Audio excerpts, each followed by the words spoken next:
राधे राधे दोस्तों, आप सभी की मेरे यूट्यूब चैनल व्रत एंड पर में स्वागत करती हूँ।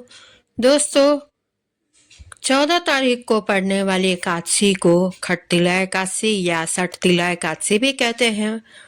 इसकी क्या कथा है और इन्हें मकर संक्रांति से होने वाले माघ मास में होने वाले से एकादशी को सठतिला एकादशी या खटतिला एकादशी क्यों कहा जाता है, आइए जानते हैं।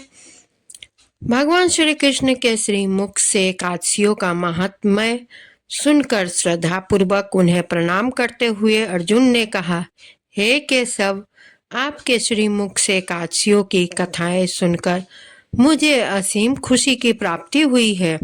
हे मधुसूदन, कृपा कर अन्य एकादशियों का महात्म्य सुनाने की भी अनुकंपा करें।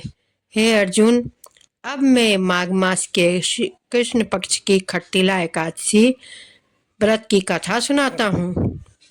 एक बार दालभ्य ऋषि ने पुलसत्य ऋषि से पूछा, हे ऋषि श्रेष्ठ, मनुष्य मृत्यु लोक में ब्रह्म हत्या आदि महापाप करते हैं तथा दूसरे के धन की चोरी तथा दूसरे की उन्नति देखकर ईर्ष्या आदि करते हैं। ऐसे महान पाप मनुष्य क्रोध, ईर्ष्या, आवेग एवं मूर्खता बस करते हैं।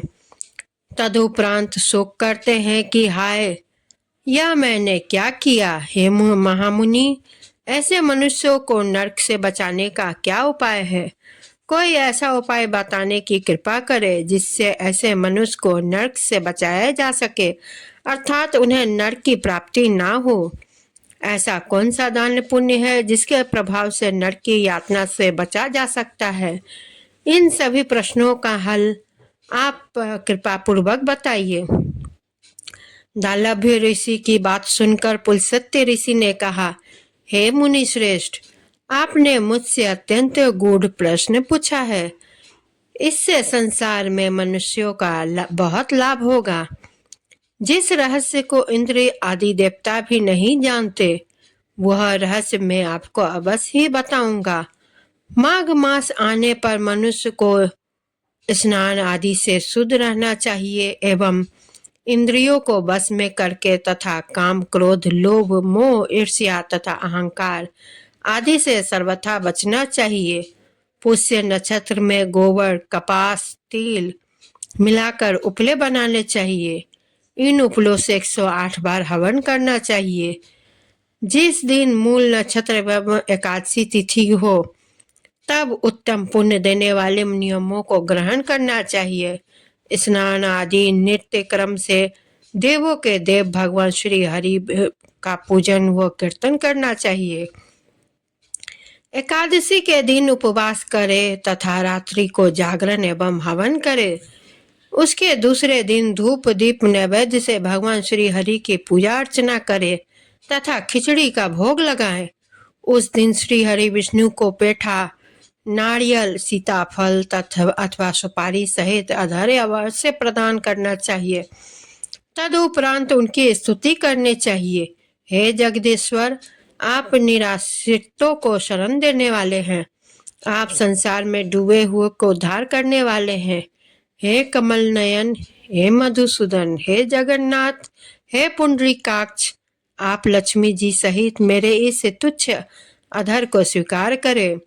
इसके पश्चात ब्राह्मण को जल से भरा घड़ा तथा तिल एवं दान करना चाहिए। यदि संभव हो तो ब्राह्मण को गौ एवं तिल दान देना चाहिए।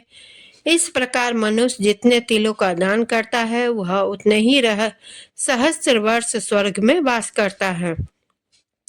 तिल स्नान, तिल की उपटन, तिलोदक, तिल का हवन, तिल का भोजन, तिल का दान, इस प्रकार 6 रूपों में तिल का प्रयोग खटतिला एकादशी कहलाती है।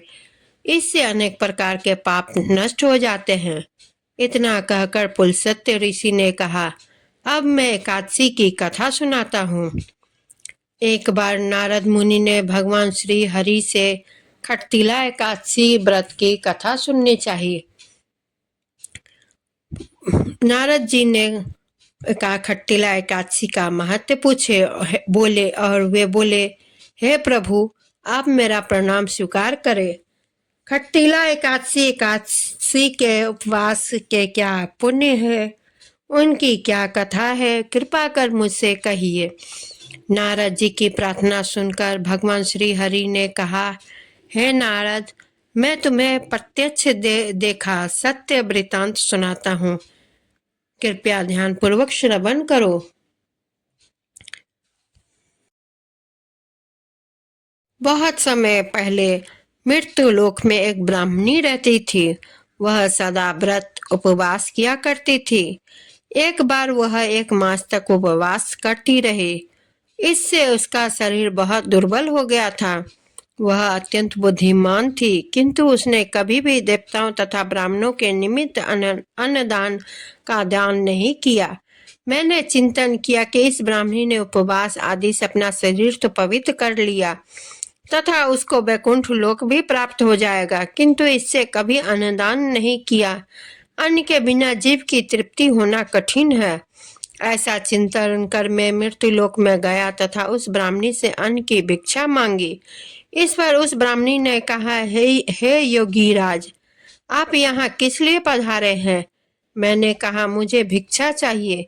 इस पर उसने मुझे एक मिट्टी का पिंड दे दिया। मैं उस मिट्टी के पिंड को लेकर स्वर्ग लौट आया। उस कुछ समय व्यतीत होने पर वह ब्राह्मणी शरीर त्याग कर स्वर्ग आई।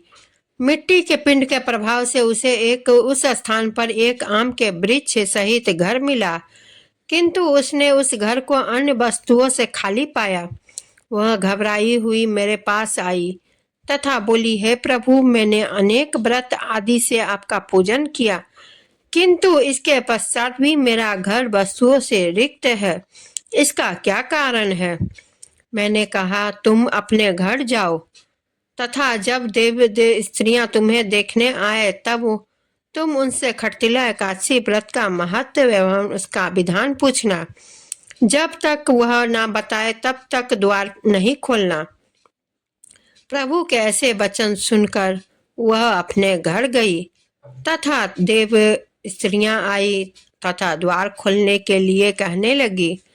तब उस ब्राह्मणी ने कहा, यदि आप मुझसे देखने आई हैं तो पहले मुझे खट्टिला एकादशी व्रत का महत्व बताएं। तब उनमें से एक देव स्त्री ने कहा, यदि तुम्हारी यही इच्छा है तो ध्यानपूर्वक श्रवण करो। मैं तुमसे एकादशी व्रत एवं उसका महत्व विधान सहित कहती हूँ। तब उस देव स्त्री ने खट्टिला एकादशी का महात्मा सुना दिया। तब उस ब्राह्मणी ने द्वार खोल दिया। देव स्त्रियों ने ब्राह्मणी को सभी स्त्रियों से भिन्न पाया। उस ब्राह्मणी ने देव स्त्रियों के कहे अनुसार खट्टिला एकादशी का उपवास किया तथा उसके प्रभाव से उसका घर धन धान्य से भर गया। अतः हे पार्थ, मनुष्यों का अज्ञान को त्याग कर खट्टिला एकादशी का उपवास करना चाहिए।